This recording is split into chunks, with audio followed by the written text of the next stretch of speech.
ഇന്ന് നമ്മൾ പറയാൻ പോകുന്ന വിഷയം ദുഃഖങ്ങൾ മാറാൻ, ദുരിതങ്ങൾ മാറാൻ, ദുരിതങ്ങൾ വിട്ടകന്നു പോകാൻ 27 നക്ഷത്രക്കാർ ചെയ്യേണ്ട 27 ദേവതകൾക്കുള്ള വഴിപാടുകളാണ്. ഇവ ചെയ്തു കഴിഞ്ഞാൽ ഈശ്വരപ്രീതിയും ഈശ്വര വിശ്വാസവും ഈശ്വര ആരാധനയിലൂടെ പോകുന്ന വലിയ കാര്യങ്ങൾ ഉദ്ദേശിക്കുന്ന വ്യക്തികൾക്കായാലും വളരെ ഗുണകരമായിട്ട് വളരെ പോസിറ്റിവിറ്റി ഉളവാക്കുന്ന വഴിപാടുകളെയാണ്, അത്ഭുത സിദ്ധിയുള്ള വഴിപാടുകളെ കുറിച്ചുമാണ് നമ്മൾ ഇന്നിവിടെ പ്രതിപാദിക്കുന്നത്. ജ്യോതിഷ മാർഗദർശി, ജ്യോതിഷ ദീപമാല, ജ്യോതിഷ ഭൂഷണം, ജ്യോതിഷ കാര്യദർശി തുടങ്ങിയ അനേകം പുസ്തകങ്ങളുടെ വെളിച്ചത്തിൽ ആണ് നമ്മൾ ഇന്നിവിടെ ഈ ഫലങ്ങളെ പറയുന്നത്. നക്ഷത്ര ബേസ്ഡ് ആയിട്ട് പറയുന്ന വഴിപാടുകൾക്ക് ഓരോ നക്ഷത്രക്കാരും ആ വഴിപാടുകൾ ചെയ്യേണ്ടത് അവരവരുടെ ദുരിത നിവാരണത്തിനായി അത്യാവശ്യം ചെയ്യേണ്ട കാര്യങ്ങളാണ്. എല്ലാവരും ചെയ്യുമെന്ന് പ്രതീക്ഷിക്കുന്നു. അശ്വതി നക്ഷത്രക്കാര് സുബ്രഹ്മണ്യ സ്വാമിയെ ഭജിക്കുക. സുബ്രഹ്മണ്യ സ്വാമി ക്ഷേത്രത്തില്, അത് സുബ്രഹ്മണ്യ സ്വാമി പ്രധാന ദേവതയായിട്ടുള്ള ക്ഷേത്രത്തിൽ വേണം ചെയ്യാനായിട്ട്. ഭസ്മാഭിഷേകം, പഞ്ചാമൃത നിവേദ്യം, സുബ്രഹ്മണ്യ കവച മന്ത്രാർച്ചനയും. ഭരണി നക്ഷത്രക്കാര് മഹാലക്ഷ്മി ദേവി അല്ലെങ്കിൽ ഭുവനേശ്വരി ദേവിക്ക് ശ്രീസൂക്താർച്ചന, സപ്തശുദ്ധി അഭിഷേകം, കൂട്ടുപായസം, ത്രിമധുരം നിവേദ്യം തുടങ്ങിയവ നടത്തുന്നതും ശ്രേയസ്കരമാണ്. രോഹിണി നക്ഷത്രക്കാര് കൃഷ്ണസ്വാമിയാണ് ഭജിക്കേണ്ടത്. കൃഷ്ണസ്വാമിക്ക് വെണ്ണ നിവേദ്യം, ഗോപാല സൂക്താർച്ചന, തുളസിമാല സമർപ്പണം ഉത്തമമായിരിക്കും. മകൈരം നക്ഷത്രക്കാര് ഗണപതിക്ക് കറുകമാല, ഗണേശാഷ്ടക മന്ത്രാർച്ചന, പടലപ്പഴ സമർപ്പണം തുടങ്ങിയ വഴിപാടുകളും ശ്രേയസ്കരമാണ്. തിരുവാതിര നക്ഷത്രക്കാര് ശിവഭജനം, ശിവക്ഷേത്രത്തില് ശ്രീരുദ്രം ധാര, നീലകണ്ഠ കവചമന്ത്രാർച്ചന, വെള്ള നിവേദ്യം തുടങ്ങിയ വഴിപാടുകൾ ശിവപ്രീതിക്കായി ദുഷ്ടകാര്യസിദ്ധിക്കായി ചെയ്യാവുന്നതാണ്. പുണർന്ന നക്ഷത്രക്കാര് ദുർഗാദേവിയാണ് ഭജിക്കേണ്ടത്. ദുർഗാദേവിക്ക് കുങ്കുമം കൊണ്ട്, നല്ല മഞ്ഞൾ കുങ്കുമം, നല്ല മണമുള്ള മഞ്ഞൾ കുങ്കുമം കൊണ്ടുള്ള അർച്ചന, നെയ്വിളക്ക്, കൂട്ടുപായസം അല്ലെങ്കിൽ അടനിവേദ്യം തുടങ്ങിയ വഴിപാടുകൾ ഏറ്റവും നല്ലതാണ്. പൂയ നക്ഷത്രക്കാര് സുബ്രഹ്മണ്യ സ്വാമിക്ക് ഇളനീർ അഭിഷേകം, സുബ്രഹ്മണ്യ അഷ്ടക മന്ത്രാർച്ചന, പിൻവിളക്ക്. സുബ്രഹ്മണ്യ സ്വാമി എന്ന് പറഞ്ഞാൽ ഇവർക്ക് ബാലമുരുകനാണ് കുറച്ചുകൂടി അനുകൂലമായിട്ട് പറയുന്നത്. ബാലമുരുക ക്ഷേത്രത്തിൽ ചെയ്യുന്നത് ഏറ്റവും ശ്രേയസ്കരമാണ്. ആയില്യം നക്ഷത്രക്കാര് സർപ്പക്ഷേത്ര ദർശനം, നാഗവൃക്ഷ പ്രദർശനം, 11 നാഗവൃക്ഷ പ്രദർശനം നടത്തുക, പാലും പഴവും നിവേദ്യം, നാഗസുക്താർച്ചന, നാഗകവചാർച്ചന, 100 പാല് നിവേദ്യം, പാൽപായസ ഹോമം തുടങ്ങിയ വഴിപാടുകൾ ശ്രേയസ്കരമാണ്. മകം നക്ഷത്രക്കാര് ദക്ഷിണാമൂർത്തി ഭജനം, ദക്ഷിണാമൂർത്തിക്ക് എള്ളെണ്ണ അഭിഷേകം, കൂവളമാല സമർപ്പണം, ആപത് രുദ്ര മന്ത്രാർച്ചന തുടങ്ങിയ വഴിപാടുകൾ ചെയ്യുന്നത് ആപത്തുകൾ അകന്നു പോകുന്നതിനും നമുക്ക് യുക്തമായ സമയത്ത് കിട്ടേണ്ട കാര്യങ്ങൾ കിട്ടുന്നതിനും ഒക്കെ ശ്രേഷ്ഠകരമാണ്. പൂരം നക്ഷത്രക്കാര് മഹാഭദ്രകാളി സ്വരൂപത്തില് മഹാഭദ്രകാളി ദേവിയാണ് ഭജിക്കേണ്ടത്. മഹാഭദ്രകാളി ദേവിക്ക് വെളിച്ചെണ്ണ വിളക്ക്, വെളിച്ചെണ്ണ വാങ്ങിച്ചു, ലിറ്റർ വെളിച്ചെണ്ണ വാങ്ങിച്ചു കൊടുത്ത് വെളിച്ചെണ്ണ വിളക്ക് കത്തിക്കുക, കാളി സുക്താർച്ചന, പട്ടുസാരി സമർപ്പണം തുടങ്ങിയ വഴിപാടുകൾ ശ്രേയസ്കരമാണ്. ഉത്രം നക്ഷത്രക്കാര് ശാസ്താവിൽ നീരാഞ്ജനം, എരുക്കുംപൂമാല, അത് സ്വന്തം കൈകൊണ്ട് കെട്ടാമെങ്കിൽ ഏറ്റവും നല്ലത്. എരുക്കുംപൂമാല കെട്ടി സമർപ്പിക്കുക. എള്ള് പായസം, എള്ള് പറ, ശാസ്ത്ര സൂക്താർച്ചന വഴിപാടുകൾ ശ്രേയസ്കരമാണ്. അത്തം നക്ഷത്രക്കാര് നരസിംഹസ്വാമിക്ക് ചുവന്ന പൂമാല, അത് ചെമ്പരത്തിപ്പൂ കൊണ്ടുള്ള മാല, നല്ല ചുവന്ന റോസാപ്പൂ കൊണ്ടുള്ള മാല ഒക്കെ അനുകൂലമാണ്. പാനക നിവേദ്യം, നരസിംഹാഷ്ടക മന്ത്രാർച്ചന തുടങ്ങിയ വഴിപാടുകൾ കഴിക്കുന്ന ശസ്ത്രദോഷത്തിൽ നിന്നൊക്കെ അകലുന്നതിനും അവനവനുള്ള ശ്രേയസ് വർദ്ധിക്കുന്നതിനും ഐശ്വര്യം വർദ്ധിക്കുന്നതിനും ഒക്കെ നല്ലതാണ്. ചിത്തിര നക്ഷത്രക്കാര് ഹനുമാൻ സ്വാമിക്ക് വലിയ മാല മന്ത്രാർച്ചന, വടമാല സമർപ്പണം, ത്രിമധുര നിവേദ്യം തുടങ്ങിയ വഴിപാടുകൾ നടത്തുന്നത് വളരെ ശ്രേയസ്കരമാണ്.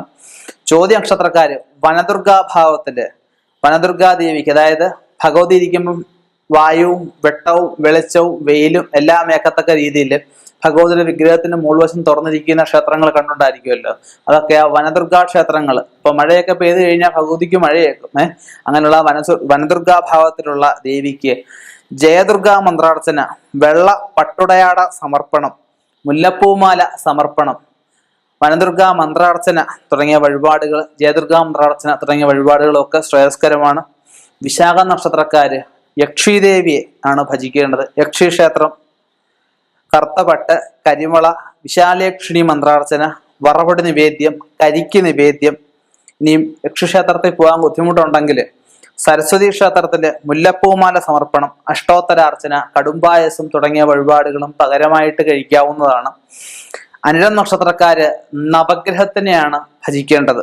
നവഗ്രഹ പൂജ, നവഗ്രഹ ക്ഷേത്രം അടുത്തില്ലാത്ത ചില ആൾക്കാർ കാണുമല്ലോ, നവഗ്രഹ ക്ഷേത്രം അടുത്തില്ലാത്തവരുണ്ടെങ്കിൽ സിദ്ധിവിനായകന്, അതായത് ഭാര്യാസമേതനായിരിക്കുന്ന വിനായകൻ, സിദ്ധിവിനായകന് ഒറ്റ അപ്പ നിവേദ്യം, വലിയ അപ്പമായിരിക്കും, ഒറ്റ അപ്പ നിവേദ്യം. ഒറ്റയപ്പം ഇല്ലെന്നുണ്ടെങ്കിൽ വേണ്ട, 1/2 ലിറ്ററിന്റെയോ 1 ലിറ്ററിന്റെയോ സാധാരണ ഉണ്ണിയപ്പ നിവേദ്യം ആയാലും ചെയ്യാം. ലക്ഷ്മി വിനായക മന്ത്രാർച്ചനയും ശ്രേയസ്കരമാണ്. തൃക്കേട്ട നക്ഷത്രക്കാര് ബാലഭദ്രാദേവിക്ക്, ഭദ്രകാളി ചെറുപ്പത്തില് കൊച്ചുകുട്ടിയായിട്ടിരിക്കുന്ന ബാലഭദ്ര സ്വരൂപമുണ്ട്. ആ ബാലഭദ്ര സ്വരൂപത്തില് ഗുരുതി പുഷ്പാഞ്ജലി, നെയ്വിളക്ക്, ചുവന്ന മാല, ചുവന്ന പട്ടുടയാട സമർപ്പിക്കുന്നത് ശ്രേഷ്ഠകരമാണ്. മൂലം നക്ഷത്രക്കാര്, അത് സ്ത്രീയോ പുരുഷനോ ആയിക്കോട്ടെ, വിഷ്ണുമായ ക്ഷേത്രത്തില് വിഷ്ണുമായ സ്വാമിക്ക് കദളിപ്പഴ നിവേദ്യം, അഷ്ടക മന്ത്രാർച്ചന, പിൻവിളക്ക് തുടങ്ങിയ വഴിപാടുകൾ നടത്തുന്നത് നന്നായിരിക്കും. പൂരാട നക്ഷത്രക്കാര് ലക്ഷ്മി നാരായണ ക്ഷേത്രത്തില്, അതായത് മഹാവിഷ്ണു ഭഗവാൻ ഫ്രണ്ടില്, അതിന്റെ പുറയിലായിട്ട് മഹാദേവി ലക്ഷ്മി ദേവി ഇരിക്കുന്ന സ്വരൂപത്തിലുണ്ട്. രണ്ടുപേരും ഒരുമിച്ചിരിക്കുന്ന വിഗ്രഹങ്ങളും ഉണ്ട്, പക്ഷെ കുറവാണ്. ലക്ഷ്മി നാരായണ ക്ഷേത്രത്തില് ലക്ഷ്മി നാരായണ സ്വാമിക്ക് ഭാഗ്യസുക്താർച്ചന, വെണ്ണ ചാർത്ത്, അവൽ നിവേദ്യം. ഇനി ലക്ഷ്മി നാരായണ ക്ഷേത്രം ഇല്ല എന്നിരിക്കട്ടെ, വിഷ്ണു ക്ഷേത്രത്തില് ലക്ഷ്മി നാരായണ മന്ത്രാർച്ചന, ലക്ഷ്മി നാരായണ പൂജ ചെയ്താൽ മതിയാവും. ഉത്രാടം നക്ഷത്രത്തിന് ചാമുണ്ഡി ദേവിക്ക്, ഭദ്രകാളിയുടെ കുറച്ചുകൂടെ രൗദ്രതയേറിയ ഒരു രൂപമാണ് ചാമുണ്ഡി എന്ന് പറഞ്ഞു കഴിഞ്ഞാല്. അപ്പൊ ചാമുണ്ഡി ദേവിയെ ഭജിക്കുക. ചാമുണ്ഡി ദേവിക്ക് കൈവട്ട ഗുരുതി, പടലപ്പഴ സമർപ്പണം, നാരങ്ങാവിളക്ക് തുടങ്ങിയ വഴിപാടുകൾ നടത്തുക. ഇനിയും ചാമുണ്ഡി ക്ഷേത്രങ്ങൾ വളരെ കുറവാണ്. ഇപ്പം അങ്ങനെ ഉണ്ടെങ്കിൽ ഭഗവതി സേവ ദേവീക്ഷേത്രത്തിൽ ചെയ്തുകൊണ്ട് ഭഗവതി സേവയില് ചാമുണ്ഡി മൂർത്തി മന്ത്രാർച്ചന അല്ലെ ചാമുണ്ഡി സുക്താർച്ചന ചെയ്താലും മതിയാവും. തിരുവോണം നക്ഷത്രക്കാര് ഭുവനേശ്വരിക്ക് തിരളി നിവേദ്യം, ലളിതാ സഹസ്രനാമാർച്ചന, നാരങ്ങാമാല സമർപ്പിക്കുക. ഇനി ഭുവനേശ്വരി ക്ഷേത്രം കുറവാണെന്നിരിക്കട്ടെ, വടക്കോട്ടോ പടിഞ്ഞാട്ടോ ദർശനമായിട്ടുള്ള ഭദ്രകാളി ക്ഷേത്രത്തില് ഗുരുതി ചെയ്താലും മതിയാവും. ഗുരുതി പുഷ്പാഞ്ജലിയും തെറ്റില്ല. അവിട്ടം നക്ഷത്രക്കാര് ശിവപാർവതി ക്ഷേത്രത്തിൽ ഉമാമഹേശ്വര മൂർത്തി എന്നൊക്കെ പറയും. അപ്പൊ ആ ശിവപാർവതി ക്ഷേത്രത്തില് ഉമാമഹേശ്വര പൂജ, നെൽപ്പറ, പാൽപായസ നിവേദ്യം, പനിനീരഭിഷേകം തുടങ്ങിയ വഴിപാടുകൾ നടത്തുന്നത് ഏറ്റവും ശ്രേയസ്കരമാണ്. കുടുംബത്തിൽ ഐക്യത ഉണ്ടാവാനും ഇപ്പോൾ ഉള്ള സമാധാനക്കേട്, സ്വസ്ഥതക്കേടൊക്കെ ഒഴിഞ്ഞു പോകാനും ഒക്കെ സഹായിക്കും. ചതയ നക്ഷത്രക്കാര് വിഷ്ണു ക്ഷേത്രത്തില് പാദപ്രദക്ഷിണം, പ്രദക്ഷിണം ഒക്കെ വെച്ചാൽ എന്തുവാ, ഇപ്പൊ എല്ലാവരും ചെയ്യുന്നാലും ഓടി ഇങ്ങനെ നടന്ന് തിരിച്ചു പോരുകയായി എന്ന്. ഓരോ പാദവും എടുത്ത് വെച്ച് മിനിമം ഒരു 3 പ്രാവശ്യമെങ്കിലും വിഷ്ണു ക്ഷേത്രത്തിൽ പാദപ്രദക്ഷിണം. ഭുജംഗ സ്തോത്ര മന്ത്രാർച്ചന, അപ്പം നിവേദ്യം തുടങ്ങിയ വഴിപാടുകൾ ശ്രേഷ്ഠമാണ്. പൂരുട്ടാതി നക്ഷത്രക്കാര് പേച്ചിയമ്മൻ, മസാനിയമ്മൻ, മുത്താരമ്മൻ ക്ഷേത്രങ്ങളിൽ ഇങ്ങനെയുള്ള എല്ലാ സ്വരൂപങ്ങളും ആയിക്കോട്ടെ, അതെല്ലാം ഭദ്രകാളിയുടെ വേറെ ഒരു വേർഷനാണ് ഈ പറഞ്ഞ ദേവതാ സങ്കല്പങ്ങളെല്ലാം. ഈ ക്ഷേത്രങ്ങളില് എള്ളെണ്ണ അഭിഷേകം, നിർമാല്യ ദർശനം നടത്തുക, കരിക്ക് നേന്ത്രപ്പഴ നിവേദ്യം, പുരുഷ സൂക്താർച്ചന ഒക്കെ നടത്തുന്നത് ഏറ്റവും ശ്രേഷ്ഠമാണ്. ഉത്രട്ടാതി നക്ഷത്രക്കാര് ശങ്കരനാരായണ സ്വാമി ക്ഷേത്രത്തില് ശങ്കരനാരായണ മൂർത്തിയെ ഭജിക്കുക. അതായത് ശിവനും മഹാവിഷ്ണുവും ചേർന്ന ശങ്കരനാരായണ സ്വാമി ക്ഷേത്രത്തില് പാലഭിഷേകം, സമൃദ്ധി മന്ത്രാർച്ചന, മുല്ലപ്പൂമാല സമർപ്പണം തുടങ്ങിയ വഴിപാടുകൾ ശ്രേഷ്ഠമാണ്. രേവതി നക്ഷത്രക്കാര് ശ്രീരാമൻ, ലക്ഷ്മണൻ, ഭരതൻ, ശത്രുഘ്നൻ, പരശുരാമൻ, വാമനൻ തുടങ്ങിയ അവതാര വിഷ്ണുവായിട്ടുള്ള ക്ഷേത്രങ്ങളിൽ ഏതോ ആയിക്കോട്ടെ, അവതാര വിഷ്ണുവായിട്ടുള്ള ഏതെങ്കിലും ക്ഷേത്രങ്ങളിൽ ദർശനം, ധന്വന്തരി ആയാലും തെറ്റില്ല. ശയനപ്രദക്ഷിണം 1 പ്രാവശ്യം, വിഷ്ണു സഹസ്രനാമാർച്ചന, ഭഗവാന് മുഖം ചാർത്ത്, പാൽപായസം തുടങ്ങിയ നിവേദ്യങ്ങളും ഏറ്റവും ശ്രേയസ്കരമായിട്ട് പറയപ്പെടുന്നുണ്ട്.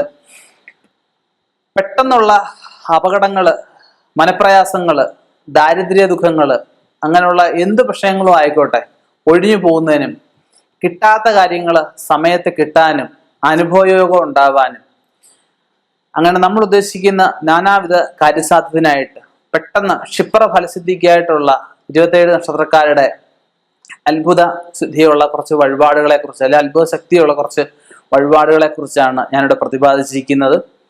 ഇത് കൂറ് ബേസ്ഡ് ആയിട്ട് ആണ് ഞാനിവിടെ പറഞ്ഞിരിക്കുന്നത്. ഓരോരുത്തർക്കും അനുകൂലമായിട്ടുള്ള ദേവതാ സങ്കല്പത്തില് ഓരോരുത്തരും അനുകൂലമായിട്ടുള്ള ദേവതാ സ്വരൂപങ്ങളെയാണ് വഴിപാടുകൾ, വിശേഷ വഴിപാടുകളാണ് ഇവിടെ പ്രതിപാദിച്ചിരിക്കുന്നത്. ഇത് കൂടാതെ തന്നെ എന്തെങ്കിലും അധികമായിട്ട് ദോഷമുള്ളവർ, അധികമായിട്ട് മനപ്രയാസമുള്ളവർ, നല്ല ഒരു ഉത്തമനായിട്ടുള്ള കർമ്മിയെയോ ഉത്തമനായ ഒരു ജ്യോതിഷ ഉപദേഷ്ടാവിനെയോ ജ്യോതിഷ പണ്ഡിതനെയോ കണ്ട് അവനവനുള്ള ആ ദോഷത്തിന്, അവനുള്ള ദുരിതത്തിന് ഉള്ള ശാന്തികർമ്മങ്ങൾ ചെയ്തു കഴിഞ്ഞാലും മുന്നോട്ട് പോകാൻ പറ്റാവുന്നുള്ളേ ഉള്ളൂ. വിഷമതകൾ അനുഭവിച്ചുകൊണ്ടിരിക്കുന്നവര്, വിഷമതകൾ മാറാനുള്ള കാര്യങ്ങളും വിഷമതകൾ ഉണ്ടാകുമോ എന്ന് ആശങ്കപ്പെട്ടിരിക്കുന്നവര് അത് ഉണ്ടാവാതിരിക്കാനും, ഇനിയും വിഷമതകളെ എന്നാ എനിക്ക് വരുന്നത്, എൻ്റെ നല്ല കാലം തീരാറായോ, ഇങ്ങനെയൊക്കെ ചിന്തിച്ചിരിക്കുന്നവർക്കും ആ നല്ല കാലം നിലനിർത്താനും ദോഷങ്ങൾ ഒഴിഞ്ഞു പോകാനും ഈ തുടങ്ങിയ വഴിപാടുകൾ ഏറ്റവും ശ്രേഷ്ഠമാണ്, ശ്രേയസ്കരമാണ്. ഇനിയും ഇതുപോലെയുള്ള വിശേഷാൽ വഴിപാട് ആചരണ രീതികളുമായി കണ്ടുമുട്ടാം എന്ന ശുഭപ്രതീക്ഷയിൽ നിർത്തുന്നു. നന്ദി, നമസ്കാരം.